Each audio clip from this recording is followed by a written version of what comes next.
Okay, we're now ready to study the phenomenon of interference of sound waves. Okay, but before we start doing this, let us understand a couple of things. First of which is the following. Let us say that you have two waves. Okay, and let us say that I have a wave that starts at one point and it follows this pattern. Okay. On the other hand, there is another wave that is, let's start somewhere here.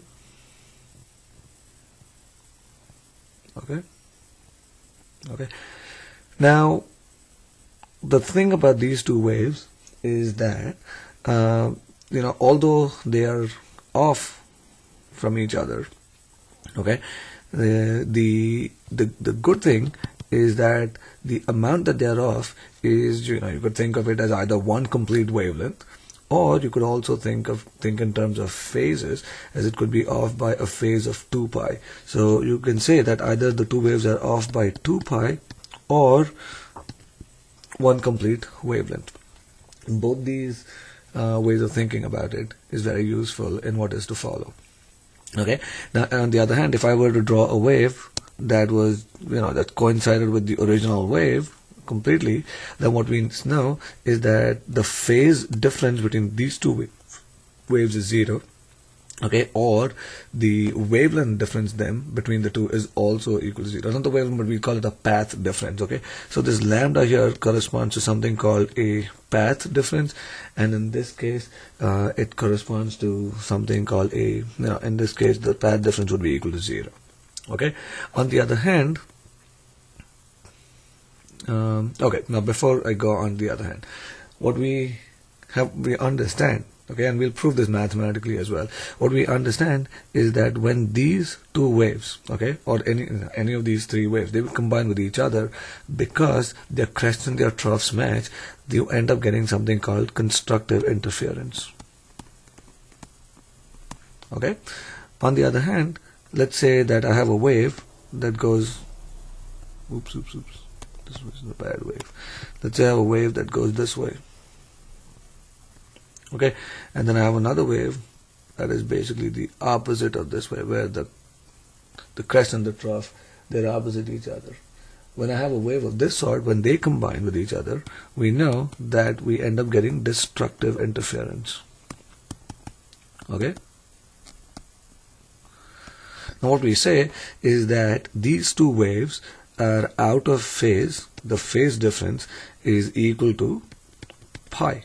Okay, they're out by an amount pi, or we could say that their path difference, alright, instead of pi we could say that is equal to lambda divided by 2. And the way we look at this is that for every 2 pi of the wave, okay, corresponds to a length of one wavelength. So a pi would correspond to a length of lambda over 2. So what we understand is the following. Okay, so this is the general condition, that if the phase difference is equal to 0, 2 pi, 4 pi, okay, or plus or minus, let's put it this way, okay, or in general any even multiple of pi, alright, or if the path difference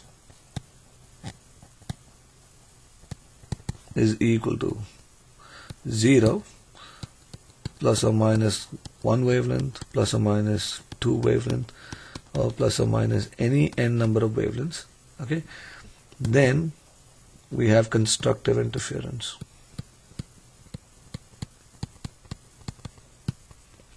Okay. On the other hand, if the phase difference, okay, delta phi, is equal to plus or minus pi, plus or minus 3 pi, plus or minus, okay, any odd multiple of pi's, okay, or if the path difference is equal to plus or minus half lambda or 3/2 lambda, or in general anything such as 2n plus 1 over 2 times lambda, Okay, then what we have is we have something called destructive interference.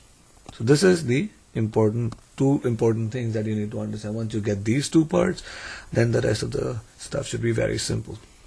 Okay, so understand this. Once again, let me physically also show you what I mean by this. So let's say that I have a source of sound here. Okay, so I have a source S1 of sound. So I have some speaker here, and let's say that I have a second speaker here, S2.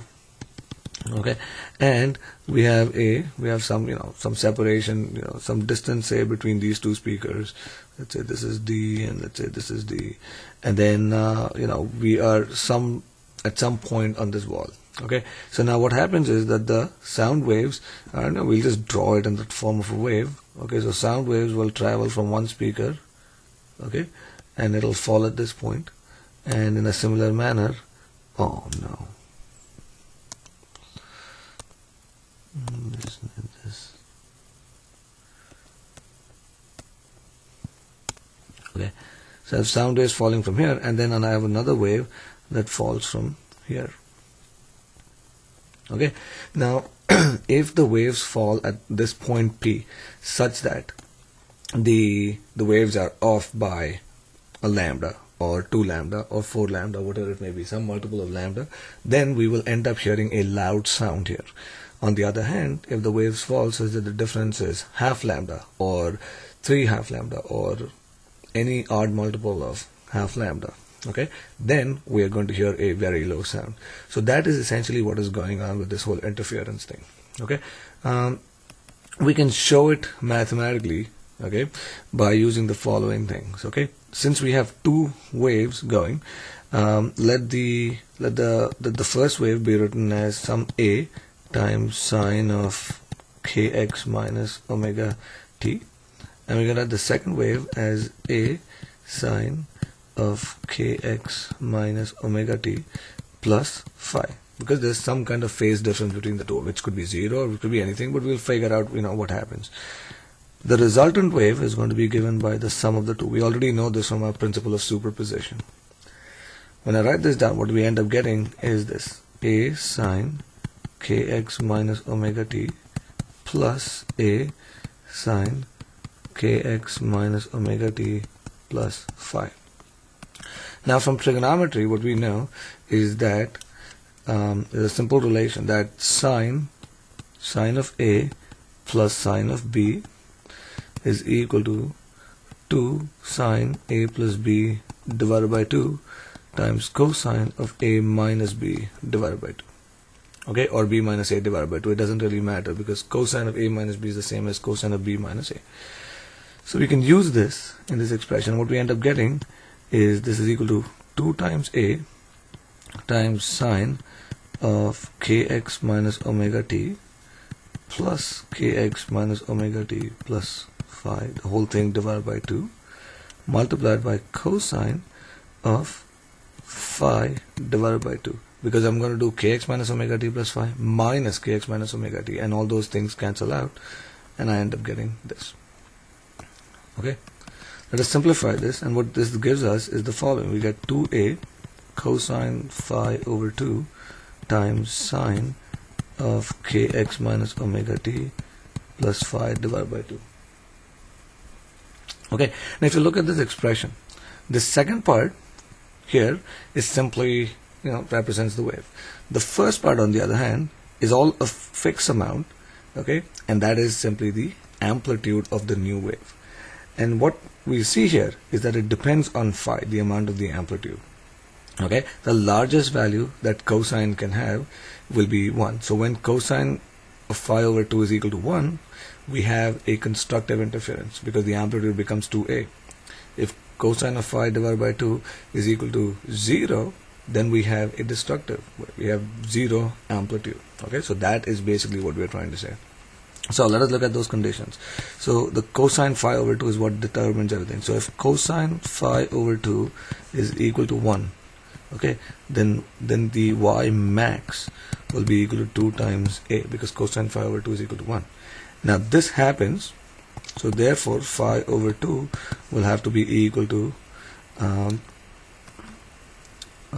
plus or minus pi. So this will be plus or minus 1. It doesn't really matter. So it will be plus or minus 2. So it's the same thing. So it will be plus or minus pi. It could also be 0, by the way. 0 plus or minus pi, plus or minus 2 pi, and so on and so forth. Which implies that phi therefore can be equal to 0. Okay, which makes sense, because if the two waves are completely in phase with each other, then of course we're going to get a constructive interference. Or if they are separated from each other with, of 2 pi or plus or minus 4 pi, plus or minus 6 pi, and so on and so forth, it is still good. Okay, so all this gives us constructive interference. And what we know is that a phase difference of 2 pi corresponds to a path difference of lambda. So therefore, in terms of path differences, we can rewrite this as 0 plus or minus lambda plus or minus 2 lambda, and so on and so forth. Okay, and similarly, we could also say if cosine of phi over 2 is equal to 0, then y max is equal to 0. The whole thing is 0 actually, and this ends up happening when phi over 2 is equal to either pi divided by 2 or 3 pi divided by 2, plus or minus, and so on, and which implies that phi is equal to pi plus or minus 3 pi plus or minus 5 pi, and so on, and which implies that the path difference is equal to either plus or minus half lambda, 3/2 lambda, and any odd multiple of lambda, and this all implies a destructive interference. Alright, so I hope that helps in understanding physically what's going on. We'll look at some examples, and that should clarify everything.